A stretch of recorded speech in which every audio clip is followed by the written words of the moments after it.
Tu continues de penser que tout ce que tu ressens est la vérité, que ce qui t'émeut vient de Dieu. Tu te regardes à l'intérieur, tu creuses tes larmes, tu analyses tes enthousiasmes, tu essaies de mesurer ta foi à l'aune des pics émotionnels que tu vis. Et quand ces émotions s'estompent, tu crois avoir perdu Dieu. Mais la réalité est tout autre. Ce que tu ressens ne définit pas ta spiritualité. Watchman Nee l'a dit clairement. Vivre par l'âme, c'est confondre sentiment et foi. C'est prendre l'instabilité des émotions comme la boussole de la vie spirituelle. Et toi, combien de fois t'es-tu surpris à faire exactement ça? Tu ne réalises pas à quel point tu te laisses guider par ton âme. Quand quelqu'un te complimente, tu as l'impression que Dieu est avec toi. Mais quand on t'oublie, quand on ne répond pas à tes messages, quand ton nom n'est pas cité, tu te replies sur toi-même, tu te fais petit. Tu interprètes ça comme un désert spirituel, alors qu'en réalité, c'est juste la preuve de ta dépendance à l'approbation des autres. Tu as encore besoin qu'on te dise que tu es spirituel pour te sentir spirituel. Tu as besoin qu'on te reconnaisse pour avoir l'impression d'avancer. Et ça, ce n'est pas la foi. C'est de l'orgueil déguisé en humilité. Watchman Nee était direct à ce sujet. L'orgueil spirituel est peut-être le plus insidieux de tous, car il se cache derrière une image pieuse, alors qu'au fond, il réclame des applaudissements. As-tu déjà remarqué à quel point tu parles? À quel point tu enseignes? À quel point tu essaies d'aider les autres avec des conseils et des explications que tu n'as même pas vécues toi-même? Tu cites des expériences, tu lis des extraits, tu répètes de belles phrases, mais en pratique, tu n'arrives pas à discerner ce que l'autre personne ressent vraiment. Tu déverses du contenu, mais tu ne te connectes pas. Tu sais trop de choses, mais tu vis trop peu. Et c'est exactement ce que Nee pointait du doigt chez les croyants de l'âme. Ils confondent connaissance et discernement. Ils confondent exposition et profondeur. Tu parles parce que tu as besoin de parler, pas parce que l'esprit te pousse. Tu parles pour avoir l'impression d'être utile, d'être sage, d'être sur le bon chemin. Mais le silence de l'esprit est plus puissant que 1000 mots qui ne sont pas dirigés par lui. Et ta sensibilité? Tellement aiguisée pour percevoir les regards des autres, mais tellement aveugle pour percevoir ton propre état intérieur. Tu t'offenses facilement. Tu es blessé par de petits gestes. Tu passes ton temps à analyser les attitudes des autres, comme si le monde était une évaluation permanente de ton importance. Mais à quand remonte la dernière fois où tu as analysé ton propre engagement? Pas ce que tu as fait ou pas fait, mais la raison derrière ça? Watchman Nee disait que les croyants de l'âme sont extrêmement susceptibles, pas par faiblesse émotionnelle, mais par orgueil blessé. Ils sont sensibles, non pas parce qu'ils sont profonds, mais parce qu'ils veulent être vus. Ils veulent avoir raison. Tu fais plus confiance à tes émotions qu'à Dieu. Si l'ambiance est favorable, tu te sens motivé. S'il y a de la musique, s'il y a de belles paroles, s'il y a du mouvement, tu vibres. Mais quand tout se tait, quand l'ambiance devient neutre, tu te décourages. Et c'est là le problème. Ta spiritualité dépend encore de ce qui est en dehors de toi. Et l'esprit n'opère pas sur cette base. Il ne te remplit pas pour te faire plaisir. Il ne te guide pas pour t'émouvoir. Il te transforme en silence. Il te confronte dans l'obscurité. Il te fortifie quand tu es sans force, pas quand tu es entouré de stimuli. Et c'est peut-être pour ça que tu n'as pas encore expérimenté la puissance réelle de la croix. Parce que tu essaies encore de vivre par toi-même, dans la force de l'âme et non dans la faiblesse de la foi. Tu dis que tu veux servir, que tu veux travailler pour Dieu. Mais ton engagement est basé sur ce que tu ressens. Si ton cœur s'échauffe, tu y vas. Sinon, tu attends. Tu agis par émotion, pas par obéissance. Et quand les difficultés arrivent, tu t'arrêtes. Tu abandonnes. Parce que ton carburant n'est pas la volonté de Dieu, c'est l'enthousiasme. Tu n'as pas encore appris ce qu'est la persévérance. Tu n'as pas encore appris à rester quand tout te dit de partir. Et c'est là que beaucoup trébuchent. Ils confondent travail et foi. Ils confondent activité et direction. Watchman Nee mettait en garde contre ce danger. Beaucoup font beaucoup, mais ils font sans consultation. Ils font par impulsion, par zèle de l'âme et non par soumission à l'esprit. Tu dis que tu veux la vérité, mais tu n'écoutes que ce qui ne te dérange pas. Tu fuis la confrontation. Tu cherches des paroles qui réconfortent, mais tu rejettes celles qui exposent. Et voilà une autre marque des croyants de l'âme. Ils jugent les autres facilement, mais ils ne se laissent pas juger. Tu regardes à l'extérieur, tu mesures les autres avec ta règle, mais tu ne mesures pas ton cœur avec la parole. Et quand quelqu'un te confronte, tu interprètes ça comme une attaque, pas comme une preuve d'attention. Tu te protèges avec des arguments, mais tu ne t'abandonnes pas au brisement. Tu aimes les dons, les expériences marquantes, les manifestations, les moments intenses. Mais si tu es plus fasciné par les dons que par l'obéissance à l'esprit, tu recherches la gloire personnelle. Tu veux être utilisé, mais tu ne veux pas être façonné. Tu veux être rempli, mais tu ne veux pas être vidé. Et c'est ce qui attriste le plus l'esprit. Quand tu utilises les dons pour t'affirmer au lieu de t'abandonner. Watchman Nee parlait de ça avec clarté. Les dons sans la croix engendrent la vanité, et la vanité spirituelle est un poison. Elle imite la lumière, mais elle éloigne de la source. Elle séduit, mais elle ne transforme pas. Et peut-être le plus dangereux, tu te sens spirituel. Tu te vois comme quelqu'un qui a déjà avancé. Mais l'absence de fruits réels, de transformation profonde, de renoncement constant, révèle autre chose. Tu es encore centré sur toi-même. Tu es encore inflexible. Tu veux encore que les autres soient d'accord avec tes idées. Tu réagis encore comme si toute divergence était une hérésie. Tu te considères comme mature, mais tu exiges encore le contrôle. Et le contrôle est la dernière idole à tomber quand l'âme gouverne. Tant que tu auras besoin d'avoir raison, tu ne seras pas libre. Tant que tu résisteras à la diversité du corps, tu ne connaîtras pas l'esprit. Tu dois comprendre, l'apparence n'est pas la puissance, l'émotion n'est pas l'onction, le mouvement n'est pas la direction. Tu peux être entouré d'applaudissements et pourtant ne pas avoir de communion avec l'esprit. Tu peux être magnétique, éloquent, influent et pourtant être sec à l'intérieur. Parce que la puissance spirituelle n'est pas du bruit, c'est une présence. Et la présence ne demeure que là où l'âme se tait, là où la volonté propre meurt, là où l'ego est crucifié. Tu peux continuer comme ça, à osciller entre euphorie et apathie. Tu peux continuer à chercher la stimulation, la validation, la reconnaissance. Tu peux continuer à essayer de mesurer ta vie en fonction de ce que tu ressens. Mais tant que ça ne sera pas brisé, tu vas continuer à vivre dans l'âme. Et l'âme est un terrain beau, mais instable. C'est un champ fleuri, mais sans racines profondes. C'est un lieu d'expérience, mais pas de permanence. Et Dieu ne t'a pas appelé à vivre d'expérience, il t'a appelé à vivre de foi. Il t'a appelé à porter la croix, pas à exhiber des dons. À obéir en silence, pas à discourir avec éloquence. À mourir à toi-même, pas à gonfler ta propre image. Tu dois arrêter de fuir le brisement. Tu dois accepter que tu ne sais pas tout, que tu ne ressens pas tout correctement, que tu ne discernes pas tout. Tu dois renoncer à l'orgueil qui se cache dans ta spiritualité. Parce qu'il n'y a de puissance réelle que là où il y a une mort réelle. Et la croix n'est pas un concept joli. C'est la fin du moi, la fin de l'âme qui gouverne, la fin de la dépendance émotionnelle. Watchman Nee insistait là-dessus. L'homme spirituel est celui qui est passé par la croix et qui continue d'y passer.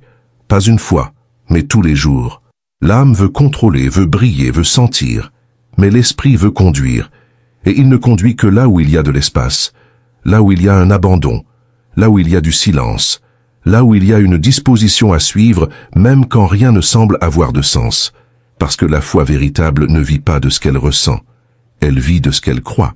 Et si tu veux être rempli de l'esprit, tu vas devoir être vidé de l'âme. Ça fait mal, mais ça libère. Ça coûte, mais ça transforme. Et c'est seulement là, quand tout ce qui était tien s'effondrera, que tu comprendras ce que c'est que de vivre réellement dans l'esprit. Écris dans les commentaires « Dieu est mon refuge », si tu crois qu'en lui se trouve ta protection et ta sécurité. Tu crois être proche de Dieu parce que tu ressens quelque chose. Mais la présence de Dieu ne se mesure pas à l'émotion. Dieu n'est pas une sensation qui vient quand tu chantes ou que tu te tais. Il n'apparaît pas parce que tu pleures. Il ne s'absente pas parce que tu n'as rien ressenti. Dieu est. Et c'est là que réside la crise de ceux qui vivent dans l'âme. Tu veux des preuves qu'il est là, mais il n'a jamais cessé d'être là. Sauf que tu n'arrives pas à le croire sans une confirmation émotionnelle. Tu t'es habitué à dépendre de la confirmation émotionnelle pour tout, comme si le manque d'enthousiasme était synonyme d'éloignement. Et la présence des larmes une certitude d'onction. Ce n'est pas le cas. L'esprit ne se meut pas pour que tu ressentes. Il se meut pour que tu obéisses. Mais si tu n'obéis que quand tu ressens, alors tu n'es pas encore prêt à être conduit. Tu exiges encore des preuves, tu veux encore des signes, tu as encore besoin d'une atmosphère, mais le ciel ne se meut pas en fonction de ton besoin émotionnel. Le ciel se meut à cause de la volonté de Dieu. Et si tu ne t'alignes pas sur cette volonté, aussi spirituelle que tu puisses paraître, tu ne fais que gaspiller de l'énergie. Tu peux faire beaucoup, mais ne rien porter comme fruit. Tu peux être vu par beaucoup, mais ne pas être touché par Dieu. Tant que tu attends de te sentir fort pour suivre, tu continues de stagner. Parce que l'esprit agit dans la faiblesse, pas dans la force émotionnelle. Mais tu veux encore paraître fort. Tu veux encore transmettre la stabilité, la maîtrise, la conviction. Tu te soucies encore trop de ce que les autres vont penser si tu démontres du découragement. Et alors tu fais semblant, tu masques. Tu répètes des phrases toutes faites, des expressions chrétiennes. Tu te réfugies dans des clichés spirituels pour cacher la fatigue réelle. Mais Watchman Nee disait, « L'âme ne supporte pas le silence de la croix. Elle veut du bruit, elle veut être remarquée. Elle veut être la voix la plus forte au milieu de la tempête. Sauf que, quand l'esprit parle, généralement, il chuchote. Il parle dans le brisement, dans ce que tu évites, dans ce que tu crains, dans ce que tu crois être une faiblesse, mais qui est en réalité une dépendance. Tu crois encore qu'être fort, c'est être inébranlable, que c'est garder son calme, que c'est toujours gagner. Mais la force spirituelle n'est pas dans ta capacité à rester debout. Elle est dans le fait de continuer même quand tu t'effondres, même quand tu ne comprends pas, même quand il fait sombre, même quand tout à l'intérieur de toi crie que c'est la fin. Parce que la foi n'est pas une émotion constante. La foi, c'est suivre même en silence, même sans garantie, même sans lumière. Tu mesures encore ton parcours par phase. Il y a des jours où tu te sens plus spirituel. Il y a des jours où tu te sens éloigné. Et tout ça parce que tu vis encore dans le domaine émotionnel. Tu interprètes encore la présence de Dieu à partir de ce que tu ressens. Mais Dieu ne s'inscrit pas dans l'oscillation de ton âme. Il est constant. Il ne dépend pas de ta stabilité émotionnelle pour agir. Et ça doit devenir une vérité à l'intérieur de toi. Parce que sinon, tu vas continuer à douter de l'amour de Dieu à chaque fois que tu ressentiras un vide. Tu vas continuer à croire que tu as péché gravement à chaque fois que ton cœur ne brûlera pas. Tu vas continuer à croire que Dieu est parti, alors qu'en réalité c'est toi qui es prisonnier de ton âme. Tu confonds encore sensibilité et discernement. Tu crois encore qu'avoir une perception aiguë des émotions est un signe de maturité spirituelle. Mais la maturité spirituelle est plus sèche que tu ne le voudrais. Elle est moins axée sur le sentiment et plus sur l'abandon. Et c'est peut-être pour ça qu'elle fait autant peur. Parce que tu as été entraîné à sentir, pas à croire. Tu as été enseigné à chercher des expériences, pas la croix. Tu as été nourri par des événements, pas par le renoncement. Et maintenant que l'esprit veut t'emmener plus loin, tu te rétractes. Parce que plus loin signifie moins d'émotion, plus de silence, plus d'obéissance sans retour visible, plus d'amour sans réponse, plus de service sans reconnaissance. Et tout ça blesse l'âme. Tu as été entraîné à réagir, mais pas à supporter. Tu sais quoi faire quand tu es motivé, mais tu ne sais pas quoi faire quand tu es en crise. Et c'est là que Dieu t'attend. Pas dans tes victoires, mais dans tes doutes. Pas dans ta ferveur, mais dans ta faiblesse. Pas quand tu as des réponses, mais quand il ne reste que la confiance. Parce que c'est là que la foi commence vraiment, quand l'ego ne peut plus soutenir la performance, et que tout ce qui reste, c'est l'espoir que Dieu est encore avec toi, même quand tu ne ressens rien. Tu dois être libéré de ton besoin de reconnaissance. C'est encore très important pour toi que les gens te voient. C'est encore très important qu'ils remarquent ton effort, qu'ils valident ton engagement, qu'ils confirment ta spiritualité. Tu veux faire partie, tu veux être compté, tu veux avoir une voix. Mais tout ça, c'est l'âme qui veut survivre. L'âme ne veut pas être oubliée. L'âme veut une place, elle veut un nom, elle veut l'acceptation. Et tant que ça gouvernera tes pas, tu ne pourras pas vivre la véritable communion de l'esprit, parce que la communion ne se produit que là où il y a la mort du moi. Tu dois mourir à cette exigence intérieure d'être remarqué. Tu dois mourir à cette peur d'être invisible. Tu dois accepter que la plupart des œuvres de l'esprit sont invisibles aux yeux humains. Elles sont solitaires, elles sont discrètes, elles sont silencieuses. Et si tu continues à chercher le bruit, la renommée, l'impact visible, tu vas perdre ce qui est éternel. Parce que ce qui est de l'esprit ne se construit pas en fonction de ce que les autres pensent, mais en fonction de ce que Dieu veut. Tu continues de juger les autres selon des critères que tu as toi-même créés. Tu exiges que tous soient comme toi, que tous agissent comme toi, que tous pensent comme toi. Et quand ils ne sont pas ainsi, tu t'éloignes, tu critiques, tu te protèges. Mais la diversité dans le corps de Christ est intentionnelle. L'esprit ne forme pas de copie. Il forme Christ en chacun de manière différente. Et tu es encore scandalisé par ces différences. Tu appelles encore déviation ce qui n'est qu'un autre rythme, un autre temps, un autre mode d'expression. Tu veux l'uniformité, mais l'esprit travaille avec l'unité. Et l'unité, ce n'est pas être pareil. C'est être un même au milieu de la différence. Tu veux que l'autre soit comme toi pour te confirmer. Mais l'autre n'a pas été appelé à ça. Il a été appelé à être qui Dieu veut qu'il soit. Et tu dois laisser de côté cette posture de juge, de contrôleur, de surveillant de la foi d'autrui. Parce que tant que tu seras trop occupé à essayer de réparer les autres, tu vas négliger l'œuvre la plus urgente, celle qui doit être faite à l'intérieur de toi. Et peut-être, au fond, tu sais que tu vis encore par l'âme, mais tu préfères ne pas y toucher. Tu préfères maintenir une apparence spirituelle, une routine acceptable, une pratique chrétienne qui ne remue pas trop tes fondations. Mais Dieu ne veut pas ton effort. Il veut ta mort, pas physique, mais la mort du contrôle, de l'autosuffisance, du besoin d'approbation. Et ça va exiger de toi une confrontation que tu as évitée, celle de regarder à l'intérieur et de reconnaître qu'une grande partie de ce que tu appelles spiritualité n'est qu'un mécanisme de survie de l'âme.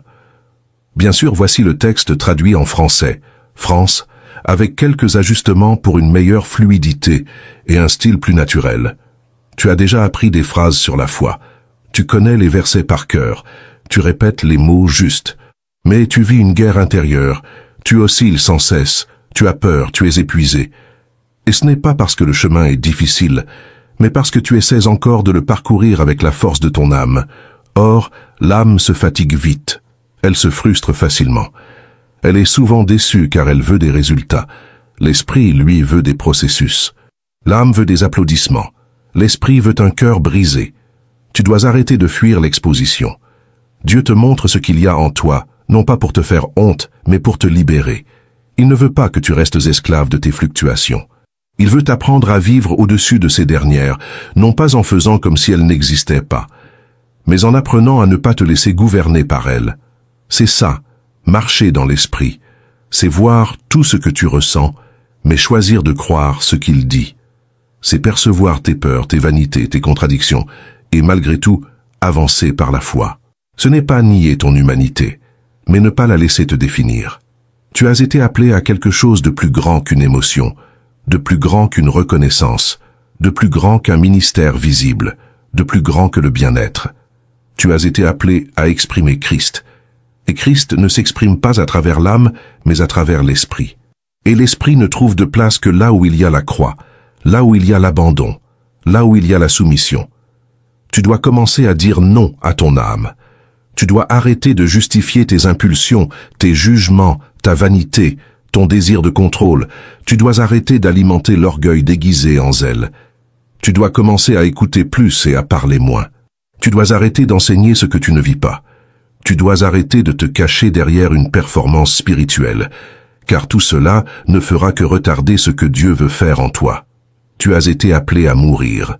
C'est la seule façon de vivre vraiment. Tu dois laisser tomber tout ce qui soutient encore ton image. Tu dois accepter que la vie de Christ n'apparaît que lorsque la tienne disparaît. Et ça fait mal. Ça fait mal de ne pas être vu, de ne pas être reconnu, de se taire quand tu penses avoir raison, de servir quand personne ne remercie, de supporter quand tout en toi veut t'abandonner. Mais cette douleur est sainte, car elle tue l'âme et fait naître l'esprit. Et si tu veux vraiment vivre dans l'esprit, alors commence par accepter que l'âme va résister, va pleurer, va argumenter, va essayer de survivre de toutes les façons possibles. Mais tu dois la laisser mourir, non pas avec violence, mais avec décision. Tous les jours, dans chaque choix, dans chaque confrontation, dans chaque silence. Car c'est ainsi que l'esprit vainque, non pas avec des cris, mais avec la croix. Et un jour, tu regarderas en arrière et tu réaliseras que tu n'as plus besoin d'être vu, d'être approuvé, d'avoir raison, de tout contrôler, de tout comprendre. Tu réaliseras que l'âme s'est tue et que l'esprit enfin a trouvé la liberté en toi. Et cette liberté sera plus précieuse que n'importe quelle émotion que tu auras jamais ressentie, car ce ne sera pas de l'euphorie, mais de la paix. La paix qui surpasse toute intelligence, la paix qui ne dépend de rien d'extérieur, la paix de celui qui est mort avec Christ et qui maintenant vit non plus pour lui-même mais par la foi. Écris dans les commentaires, « Esprit Saint, remplis-moi de ta présence » si tu souhaites être guidé par lui. Et cette paix n'est pas une idée que tu répètes pour te calmer. Elle ne vient pas parce que tu as dit que tu avais confiance. Elle vient parce que tu n'essaies plus de contrôler quoi que ce soit. Tu ne t'efforces plus de convaincre Dieu de quoi que ce soit. Tu n'as plus besoin de signes pour avancer. Tu ne négocies pas avec le ciel. Tu obéis simplement. Tu obéis sans récompense, sans public, sans réponse émotionnelle. Tu suis parce que tu as été appelé. Et cet appel est plus grand que n'importe quelle émotion, n'importe quelle circonstance, n'importe quelle logique. Mais tant que ce type d'obéissance ne deviendra pas naturel en toi, l'âme va crier, va se révolter, va essayer de te faire paraître spirituel même quand tu es vide à l'intérieur. Elle va te suggérer de te cacher derrière des phrases que tu n'as jamais vécues. Elle va essayer de maintenir une apparence alors que l'esprit essaie d'arracher tous les masques. Et tu devras faire un choix. Soit tu nourris l'âme, soit tu meurs avec Christ. Tu as encore peur de ne plus rien ressentir. Tu penses que c'est un signe de mort spirituelle. Mais si c'était exactement le contraire, et si ce silence que tu crains était en réalité le moment le plus pur de ton cheminement, et si Dieu était en train de te retirer toute émotion devenue une addiction pour que tu commences à marcher par la foi, pour de vrai. Tu veux être fort, mais tu ne comprends pas que la force de l'esprit ne naît pas de l'émotion, mais de la faiblesse, de l'épuisement, de la fin de la ligne. Quand tu n'as plus nulle part où courir, c'est là que l'esprit agit. Et c'est là que la vie de Christ commence à émerger, comme quelque chose qui ne vient pas de toi mais de lui. Tu as déjà tout essayé. Tu as essayé d'être plus discipliné, d'être plus fervent, de parler moins, de parler plus, de t'isoler, de t'entourer de gens. Mais tu as toujours l'impression d'être prisonnier. Et c'est parce qu'il y a encore quelque chose en toi qui ne s'est pas rendu. Quelque chose qui veut encore avoir le contrôle de ta spiritualité. Quelque chose qui veut encore présenter une bonne performance. Mais Dieu ne veut pas de performance. Il veut la soumission. L'âme veut faire, l'esprit veut que tu deviennes. Et cela exige du temps, exige un vide, exige la croix. Tu peux prêcher ce que tu veux, citer tous les auteurs, répéter les discours que tu as appris, mais si tu n'es pas encore mort, si tu agis encore pour être vu, si tu recherches encore la reconnaissance, tu continues à vivre par l'âme. Et l'âme peut impressionner un temps, mais elle ne demeure pas. L'âme peut être charmante, mais elle ne transforme personne. Ce qui transforme, c'est l'esprit. Et l'esprit n'agit que là où il y a la vérité. Tu dois arrêter d'essayer de paraître fort. Tu dois arrêter de te soucier autant de l'opinion des autres. Tu dois arrêter de te comparer à ceux qui semblent plus constants, plus pieux, plus équilibrés. Car tu n'as pas été appelé à ressembler à qui que ce soit, tu as été appelé à être crucifié avec Christ. Et c'est douloureux, c'est invisible, c'est continu. Mais c'est le seul chemin où l'esprit a la liberté. Et quand tu commenceras à dire non à l'âme, ce ne sera pas beau, ce ne sera pas automatique, ce sera difficile. Car tout en toi va résister, tout en toi va crier pour la sécurité, pour le contrôle, pour la récompense. Mais chaque fois que tu diras non à la vanité, non au manque, non au besoin d'avoir raison, tu donneras de l'espace pour que Christ vive en toi. Et peu à peu, l'âme va s'affaiblir. Elle sera toujours là, essayant d'interférer, essayant de te convaincre de revenir. Mais elle va perdre la domination. Et l'esprit va commencer à conduire tes pas avec plus de clarté, avec plus de fermeté, avec plus de profondeur. Tu n'auras plus besoin que quelqu'un te rappelle que Dieu t'aime. Tu le sauras. Même quand tout autour dira le contraire, tu ne vivras plus par saison d'enthousiasme, mais tu vivras par la foi. Tu continueras, même sans émotion. Tu obéiras, même sans signe. Tu aimeras, même sans retour. Et c'est Christ qui vit en toi. Ce n'est pas une question de te sentir différent, c'est une question d'être différent. Mais cela n'arrive que lorsque l'âme meurt. Et l'âme ne meurt pas avec des mots, elle meurt avec la croix, avec des choix, avec des décisions petites et quotidiennes. Comme, par exemple, quand tu décides de ne pas répondre à une critique, quand tu décides de servir sans attendre de reconnaissance, quand tu choisis de te taire au lieu de te justifier, quand tu offres le meilleur de toi, même en sachant que personne ne le remarquera, quand tu aimes sans rien recevoir en échange. C'est dans ces choses que l'Esprit forme Christ en toi. L'âme veut des preuves, veut un retour, veut que tout ait un sens. Mais la vie dans l'Esprit est absurde pour l'âme, car elle exige la foi. Et la foi, ce n'est pas comprendre, c'est faire confiance. Et tu essaies encore de tout comprendre, tu essaies d'expliquer tout, tu essaies de cartographier ton parcours avec la logique de l'âme.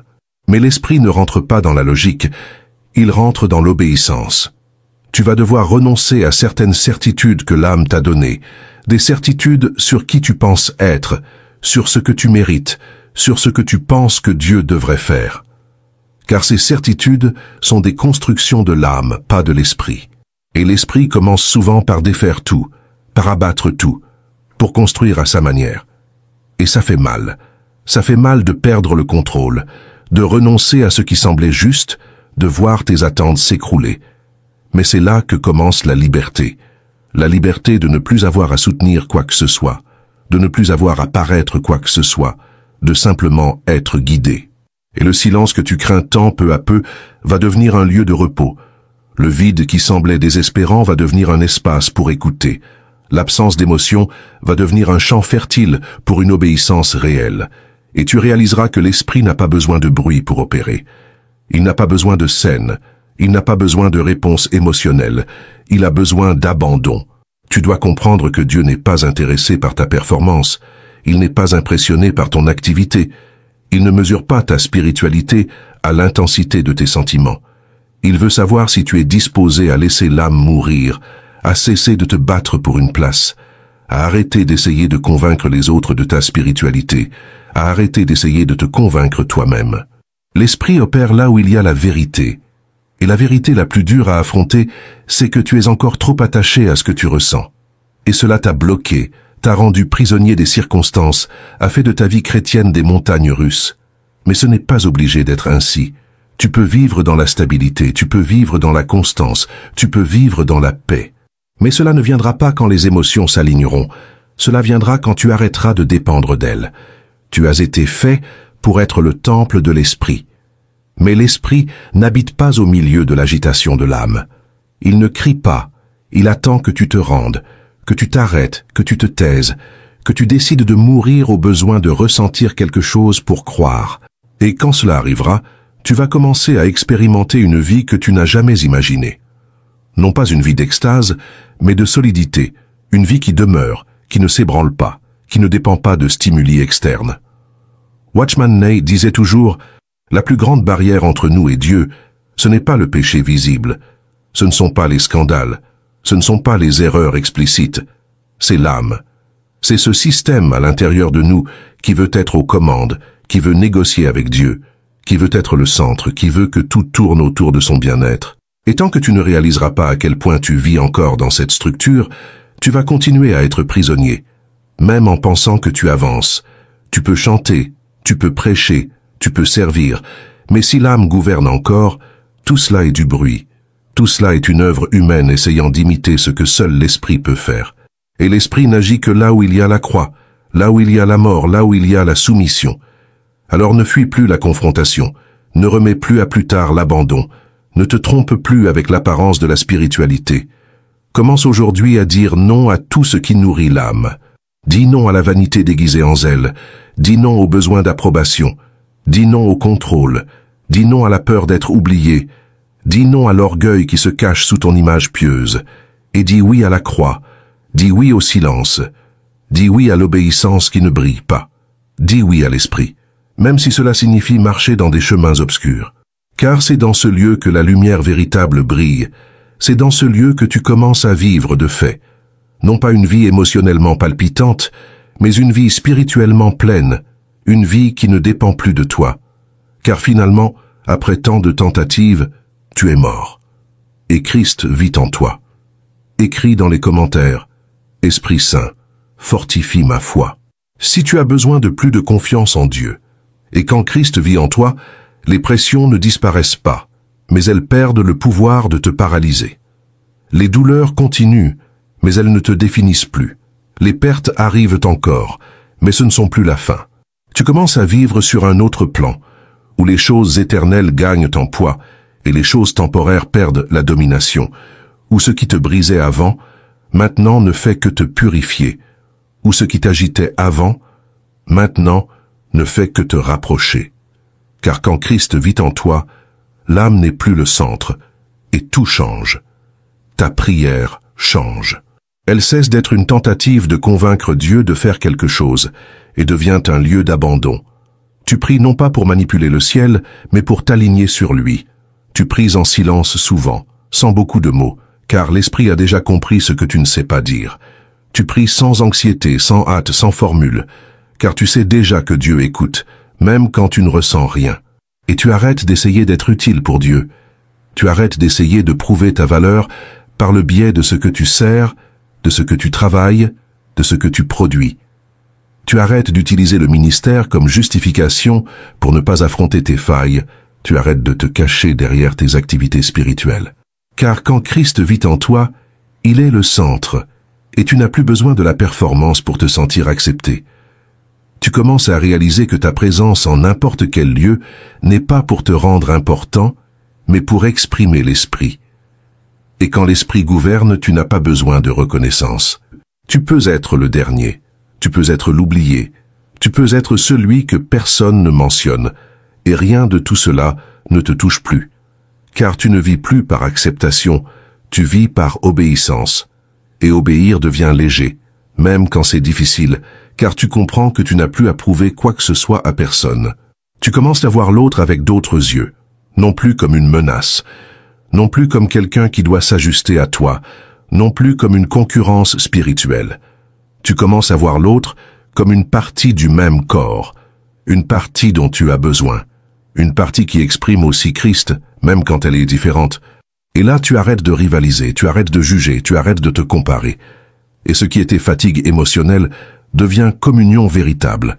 Car dans l'esprit, il n'y a pas de place pour la vanité, il n'y a pas de place pour l'orgueil spirituel. Il n'y a pas de scène, il n'y a pas de hiérarchie invisible entre les plus utilisés et les moins utilisés. Il existe une seule réalité, Christ en tous.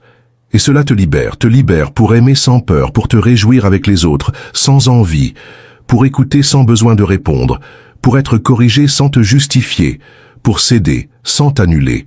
Car quand l'âme meurt, l'esprit peut enfin élire domicile. Et là tu comprends pourquoi Watchman Nee insistait tant sur la croix. Non pas comme un symbole religieux, non pas comme une doctrine théologique, mais comme un lieu réel, où l'âme est exposée, confrontée et enterrée. Car sans croix, il n'y a pas d'esprit. Sans croix, il n'y a pas de maturité. Sans croix, tout ce qui semble spirituel n'est qu'une imitation émotionnelle. Et tu as été appelé à quelque chose de plus profond que cela.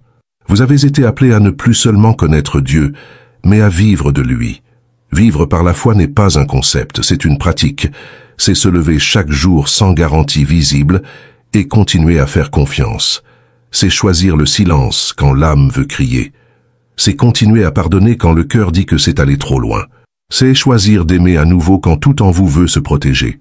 Et c'est là que l'esprit agit, pas dans ce que vous ressentez, mais dans ce à quoi vous obéissez. Et l'obéissance n'est pas quelque chose que vous produisez par la force de l'effort. Elle naît de la mort du moi. Elle naît quand votre âme n'est plus occupée à protéger votre image, à justifier vos échecs, à prouver votre valeur. Vous obéissez parce que vous faites confiance. Vous faites confiance parce que vous êtes mort. Et vous êtes mort parce que vous avez compris que votre vie véritable ne peut pas coexister avec le contrôle de l'âme. Vous commencez à réaliser que la vie que Dieu veut vous donner n'est pas une mise à niveau de votre vie actuelle. Ce n'est pas une version plus sainte de ce que vous vivez déjà.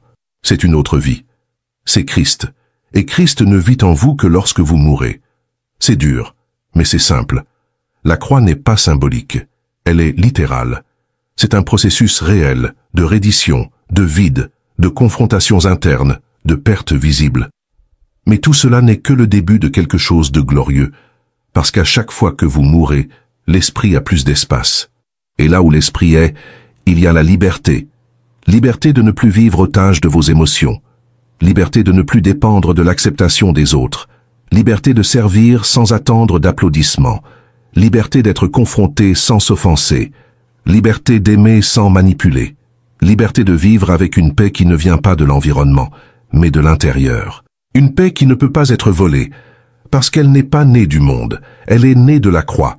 Et vous allez percevoir petit à petit que vous n'avez plus besoin de certaines choses. Vous allez percevoir que certaines opinions qui vous ébranlaient auparavant n'ont plus leur place. Que certaines ambitions qui vous consumaient auparavant ont perdu leur éclat. Que certaines personnes qui étaient auparavant votre référence ne sont plus que des frères et sœurs sur le même chemin. Vous allez arrêter de placer les gens sur des piédestaux, parce que vous allez comprendre que personne n'est une source. Seul Christ l'est, et cela va soulager votre âme, parce que quand vous vivez dans l'esprit, vous n'exigez plus la perfection des autres. Vous savez que tous sont en processus, et vous aimez quand même. Vous marchez ensemble même quand ça fait mal. Vous pardonnez même quand il n'y a pas de repentance visible. Vous servez même quand vous n'êtes pas valorisé. Et tout cela cesse d'être un poids, parce que maintenant c'est naturel. Ce n'est pas un effort, c'est un fruit, le fruit de l'esprit. La preuve qu'il est là, qu'il gouverne, qu'il a trouvé de la place en vous. Et quand cette vie commence à couler, vous ne voulez plus revenir en arrière. Vous regardez tout ce que vous avez déjà essayé par la force de l'âme, et vous comprenez pourquoi c'était si fatigant. Pourquoi ça n'a pas marché? Pourquoi c'était si frustrant? Parce que vous essayez de produire ce que seul l'esprit peut générer. Et l'esprit ne coopère pas avec l'âme. Il attend qu'elle meure. Il attend qu'elle se rende. Et alors seulement, il agit. Et quand il agit, tout change. Change votre regard. Change votre ton de voix. Change votre motivation. Change vos priorités. Change votre manière d'écouter. Change la façon dont vous gérez la douleur. Change votre réaction aux critiques. Change même votre façon de prier. Parce que maintenant tout découle de lui. Tout naît de lui. Tout revient à lui. Vous n'avez plus besoin d'être le centre. Et cela vous libère. Vous percevez que la véritable maturité spirituelle n'a rien à voir avec l'intensité émotionnelle. Elle a à voir avec la profondeur de la reddition, avec la constance, avec l'obéissance simple, avec la paix au milieu de la confusion, avec la foi au milieu du doute, avec la fermeté au milieu de la tempête. Et cette fermeté n'est pas la vôtre, elle est la sienne. Et vous ne la portez que parce que vous avez laissé l'âme mourir. Et si vous pensez que cela va vous rendre indifférent, vous vous trompez. La mort de l'âme n'endurcit pas, elle libère. Vous passez à ressentir plus, mais vous n'êtes pas otage de ce que vous ressentez. Vous passez à voir plus, mais vous ne jugez pas. Vous passez à aimer plus, mais sans besoin de retour. Vous devenez plus présent, plus sensible, plus disponible, mais pas par manque, mais par plénitude. Parce que l'esprit, quand il a la liberté, transforme tout autour. Pas avec du bruit, mais avec présence. Votre présence change l'environnement non pas parce que vous êtes spécial, mais parce que vous êtes rempli de lui. Et il agit là où il y a reddition. Il se meut là où il y a croix. Il coule là où l'âme se tait. Et c'est la vie que vous avez été appelé à vivre. Pas une vie agitée d'émotions, mais une vie ferme dans l'esprit. Une vie qui a des racines, qui a du poids, qui a du fruit. Et si vous sentez que vous êtes encore très loin de cela, c'est bien. La croix n'exige pas de précipitation, elle exige l'abandon. Un pas à la fois, une décision par jour, une mort à la fois. Qu'à chaque fois que vous choisissez d'obéir même sans ressentir, à chaque fois que vous choisissez de vous taire quand vous vouliez prouver quelque chose, à chaque fois que vous renoncez à votre volonté à cause de sa volonté, vous avancez, vous mourrez, vous vous rendez, et l'esprit voit. Même quand personne d'autre ne voit, même quand personne ne vous reconnaît, même quand tout semble petit, insignifiant, sans éclat, l'esprit voit, et il se meut, et il demeure, parce qu'il a trouvé de la place, et c'est ce qui importe, qu'il ait de la place en vous, qu'il ait la liberté en vous, qu'il vive en vous. Et quand cela arrivera, vous comprendrez que la croix qui semblait si dure était en réalité le début de la vie.